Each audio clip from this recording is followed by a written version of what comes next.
This dual motor fat tire electric bike has full suspension and it's available for about $1,100 in the link below this video. Should have a little coupon code down there to help save you a little extra money if you do decide to buy it. It's called the Duotts S26 and today I'm going to show you all around it and then we're going to take it outside, see how fast it accelerates. We're going to check the top speed, see how it does climbing hills, see how it does riding in the sand, and see what kind of range we get out of this e-bike. And then you'll know whether or not it's worth the money. Let's check it out. So here's what it looks like when you get out of the box. And the first thing I'm noticing about this bike is it does not ship with the crank arm on the left attached. This might be the first bike I've ever seen that ships like this. And right away I can see we are running hydraulic brakes with 180mm rotors. It comes with a rear rack and the brake caliper on front, brake rotor that is also 180 up front. And since it is a dual motor e-bike, we get our geared hub motor up front. There's the numbers on it. It's rated for 750 watts. Tires are Kenda, 26 inches tall, and the 4-inch wide fatties. Here's the tread pattern on those tires. Around back we get another 750 watt geared hub motor. A couple things we need to install, including the rear tail light and also the headlight. And it is full suspension sitting on a 4-bar linkage. Looks like a pretty darn basic shock. We'll check the other side in a minute. And there's also front suspension with a preload adjustment on the left and a basic lock or open adjustment on the right. The battery on this one is externally mounted. Got a fancy looking Duotts chrome badging and it says always on your way. It's also got this weather resistant phone holder. Looks like this. And check it out, the throttle is not on there, but it does ship with an optional throttle that we will install ourselves. But you don't have to put this on. You do have to put this on, however. Comes with metal pedals. And here's a look at the seat. This one actually looks and feels about perfect. Taking a look at the handlebars, we do have zoom hydraulic brake levers and some rubber ergonomic grips. Switches here for lights and dual motor, single motor, horn, power, pedal assist levels. And here is a look at the display. There is an app, so you could scan the QR code to download that. And I haven't ever quite seen something like this before. I believe this is the USB charger. So it looks like it has this whole dedicated device here. Maybe that means it'll be a higher amperage output than usual. I don't know. A lot of times they're just kind of built into the display. The good old 7-speed shifter. And as mentioned, the throttle does not come installed on this bike. So if you want to put it on, you got to take off this grip and then install the throttle and connect it up here, which we will do. But first we need to get the wheel on and take this battery off. The label on the battery shows us it is a 48-volt system with a 20 amp hour battery pack, 960 watt hours of energy. This label here says 13S, 4P, 13 in series, 4 in parallel. And check out this charger. It is a 3 amp charger, so it takes about 6.5 hours to charge the battery from empty to full. But the thing I want to show you is the charging connector. So this has been a European company. They are just now starting to ship bikes in the US. So we have the European connector as well as a little adapter here to convert it on over to US. So I guess theoretically you could pack this bike up in your suitcase and bring it from the US over to Europe and charge it. Front wheel on. These dual motors are always a pain in the butt. And I don't think I've ever shown a crank arm installation on my channel before. So what the heck? Just make sure this one is opposite. Slide it on there. Then tighten this down. Easy peasy. So definitely a bit more on the build time than a typical bike. We're at 1 hour and 13 minutes building this thing. Also, they give you an air pump to blow up your tires. So I got the rear rack attached, rear light attached, and the rear fender attaches, I guess like on here somehow. They give you a bunch of mounting hardware, and we have a little floppy fender for up here too. All right, got the front fender on, headlight on, rear rack on, tail light on. Rear fender is also attached. This might cause a little flappy. I gotta say, man, this is one of the more extensive builds I've ever done. There's just so many tedious little parts. Dude, we are sitting at 2 hours and 3 minutes on this build. So I think it's about time to get that battery on there. I don't even feel like weighing this thing, man. I'd say it's probably about 100 pounds. And let's fire this thing up. So it is a display I put on upside down. Great. All right, let's try that again. It is a color display. So we can see it is asking for a Bluetooth connection for the app. We can see our battery bars there. Miles per hour, odometer, pedal assist, probably out of 5. Yes, sir. Tapping the power button, we get trip, voltage of the battery, time, and odometer. Holding plus and minus should get us into the advanced settings, which are cryptic. It's actually kind of a cool pedal assist. They're actually lit up, which is not usual. We get a switch for the headlight. Here's what the headlight's looking like. It also illuminates the rear light. Grabbing a brake lever, lights it up a little brighter. You can turn off the light, grab the brake lever. And the horn volume is pretty quiet. I love that we have easy access to a dual or single motor. Does it show us on the screen? Don't think so. And I did want to show you the other side of the shock. It is an innovation, technology, design, super sport world. No adjustments on that, so pretty basic shock. Also wanted to show you the 7 Shimano gears. It's also got a Shimano Tourney TZ derailleur and a double wall guard on the chainring up front. So just a real quick look at the size with the seat all the way dropped down to minimum height, 6'5" dude, inseam 34. It's a relatively big bike, but I do have room to sit down. Brake levers feel nice in my hand. First impressions, I love these levers. Here's my power stroke with seat on minimum. Got a quick release on there. So you bring it up the maximum very easily. Seat comes up to about handlebar height. Swing the leg on over now. So the seat on maximum, here's what my pedal stroke looks like with inseam 34. It's got a bit of a mountain biking position. Gets you up on the handlebars so you can kind of put some power down to the pedals, extend your range. You can. We'll see if I do. I won't. I can't tell if we're on dual motor or single motor. Oh, I don't have the throttle installed. We got a little more install to do. So I'm gonna throw this thing on, then we'll get it out for a rip. All right, dudes, let's check out the Duotts S26 for a rip. Of course, we're gonna check our official range, although our range might not be as good now that I installed the twist throttle, which you do not need to have that on there. You can just run your normal, just the normal grip, no throttle. And I did download the app because we might need it to unlock this thing. See the Bluetooth flipping? Oh yeah, there we go. Successfully loaded. So it looks like we get a little battery readout there, and we might be able to unlock the top speed. But before we go crazy, let's just try it. Stock.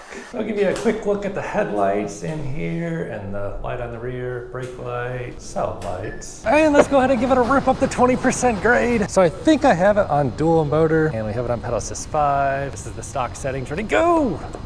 That's definitely single motor. So let's press that button for dual motor. Ready, go! Wait, maybe we just have a soft start. Ready, go! Okay, there we go. So it's pulling.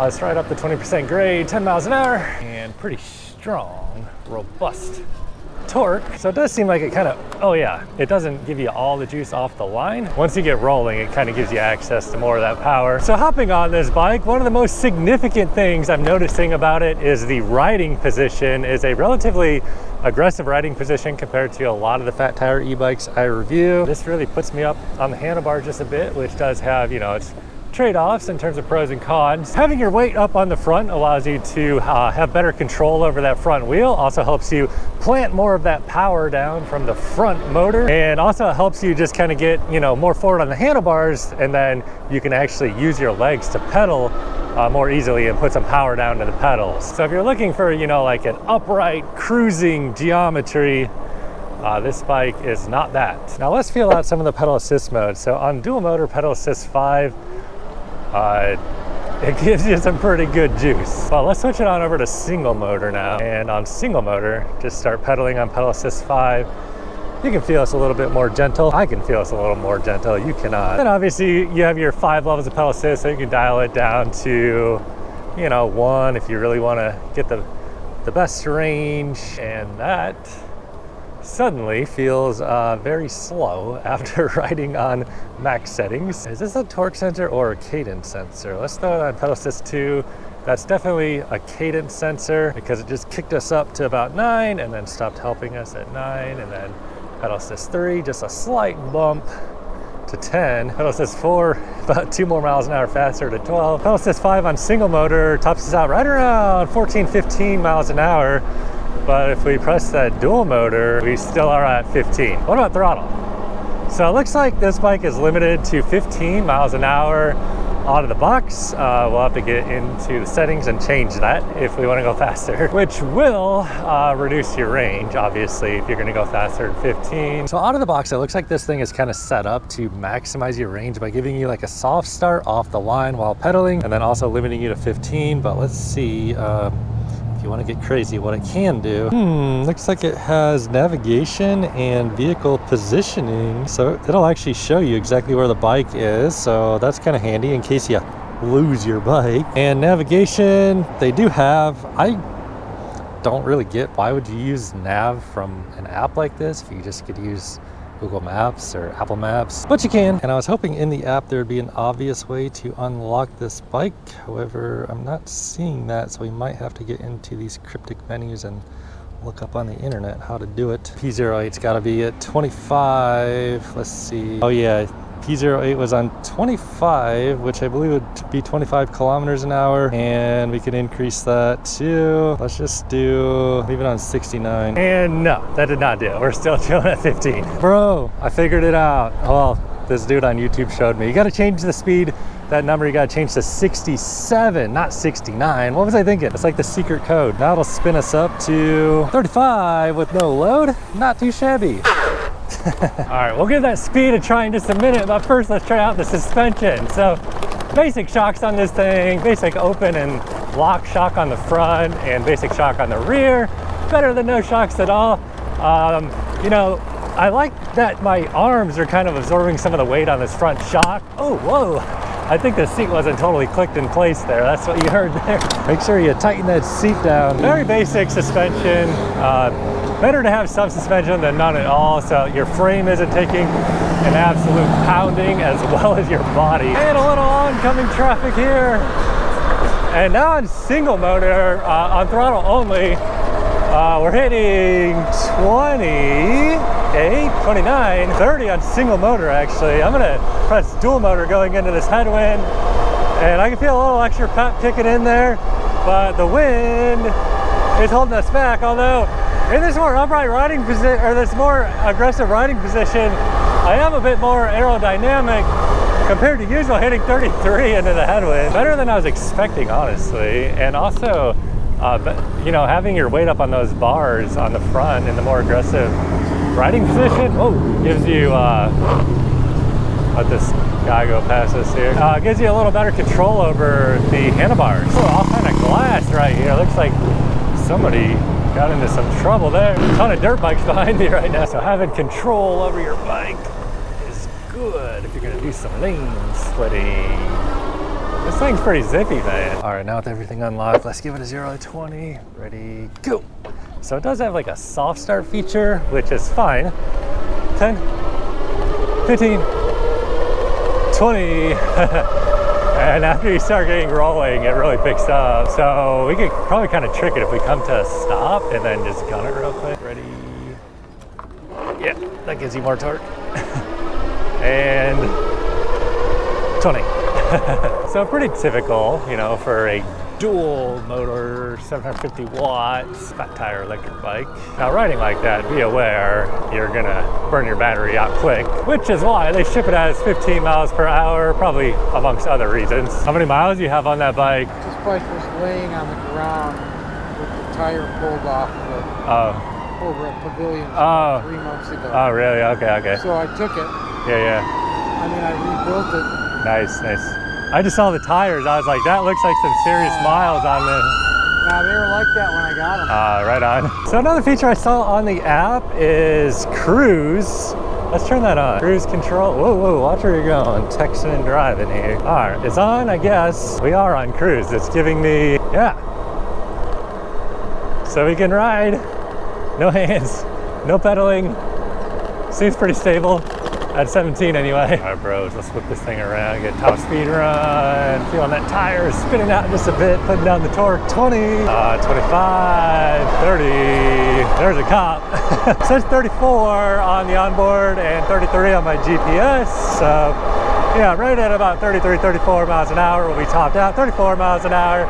And you can keep up with pedaling, but you're moving pretty quick. That's about a cadence of about 120, I would say.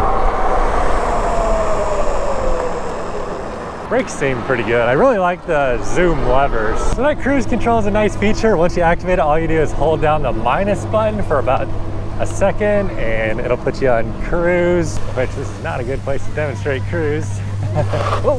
Let's try cruise control here. I'm just gonna hold down the minus button and then the P comes up. So we're on cruise control. I'm not applying throttle or, I should be applying throttle though. Yeah, we need a little more juice there, but yeah. Plenty of power, obviously, to make it up that. Suspension is a little bit bouncy, and as you can hear, the fenders are kind of flopping around just a little bit there. The plastic fenders are a bit flimsy. Not my favorite, but can be effective to prevent you from getting rain and water or urine on you. It's about $1,000, yeah. 1,000? Yeah, like that's a good price for it's really not. Yeah, it's dual motor. Oh, look at that, dual motor. Yeah. Is this a bamboo deck Evolve? Evolve. Yeah. That's actually the first electric kind of thing I ever owned. I got the carbon deck one though. Yeah. Yeah, you like the carbon one? Yeah. If I had to do it over, I would have got the bamboo. I just thought the carbon looked good, but it's pretty harsh because like you feel all the bumps. But that one's got more spring, right? Man, this one's nice. Yeah. Like a Cadillac. Yeah. It goes like 33 miles an hour. Yeah, my favorite bikes go more like 50 miles an hour, but this one's not bad.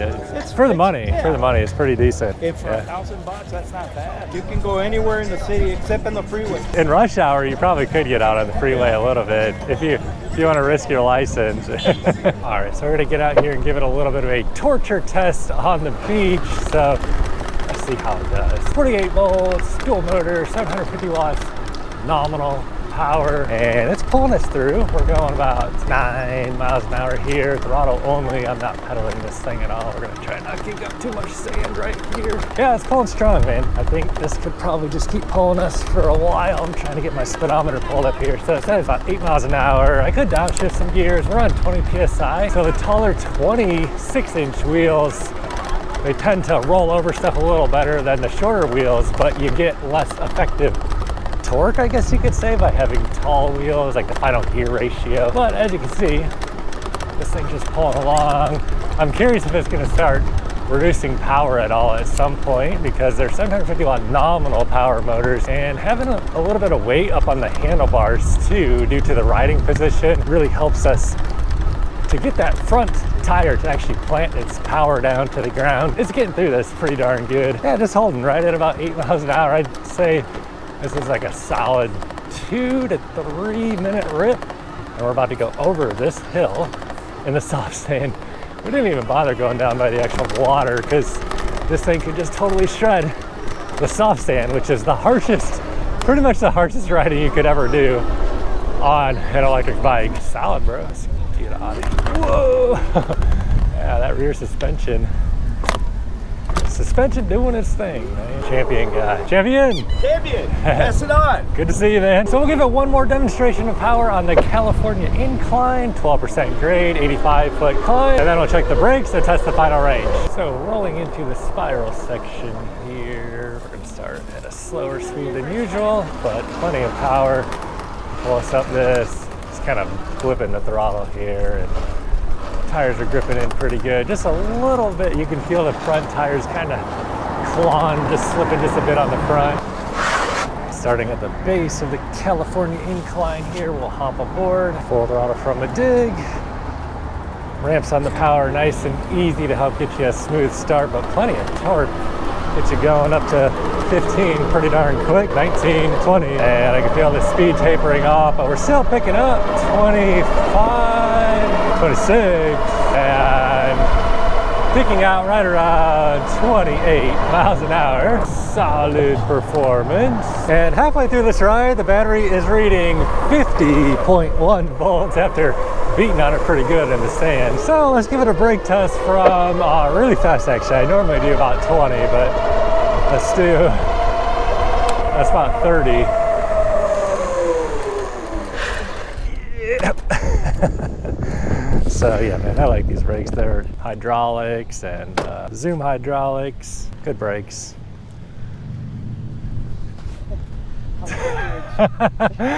You totally got me, man. That's hilarious. Bro is like totally walking up the camera. I thought he was gonna grab my phone and walk off. Yeah, 180 millimeter rotors, hydraulics, good levers. Solid brakes, bro. So we're about to head on home, check the final range. I'll share my final thoughts on the Duotts S26 on the way home. Oh, brake test number 2 here. So if you do want to buy one of these bikes, if you click that link down below, buy through that link, it would help support my reviews on Tail Heavy TV, and I greatly appreciate your support. So for about a price of, I don't know the exact price because it's actually a European company. They had it listed in euros, but it should be just over $1,000. I mean, your money's going pretty far on this one, considering, you know, it's dual motor, pulls pretty hard, pretty good power. Things that I don't love about it, this personally isn't like my favorite riding position, you know, the mountain biking position, but you know, there are benefits to that. As mentioned earlier, you can actually put some power down, you're a little more aerodynamic, have better control over the handlebars, to name a few. And the fenders are definitely not my favorite. I don't like the plastic floppy fenders, but you know, they get the job done if it does rain or something. Things that I do like, pretty good power. I love the cruise control. I find myself using this over and over. Just hold down that minus button and just cruising now, dude. I like that it has Kenda tires and not the Chow Yangs. And the price point, you know, price point's not too shabby. But let's finish this route up and see where we end up on range. Hey, still pulling strong, man. Gonna overtake the Tesla. All right, just finishing up the route, coming up on 17.75 miles, just about to hit 18 miles. Riding for an hour and 20 minutes of moving time, 13.27 miles per hour is average speed. Battery is reading 2 out of 5 bars. Voltage is showing 47.4 volts, so a little bit under half on the battery, under half on the battery, and still pulling pretty good. So for the price, not a bad option for a dual motor mountain bike position style fat tire electric bike. If you do want to grab one, use that link down below the video, buy through that link for the best price and to also help support my reviews on Tail Heavy TV. However, if this is not the bike for you, bro, watch this one.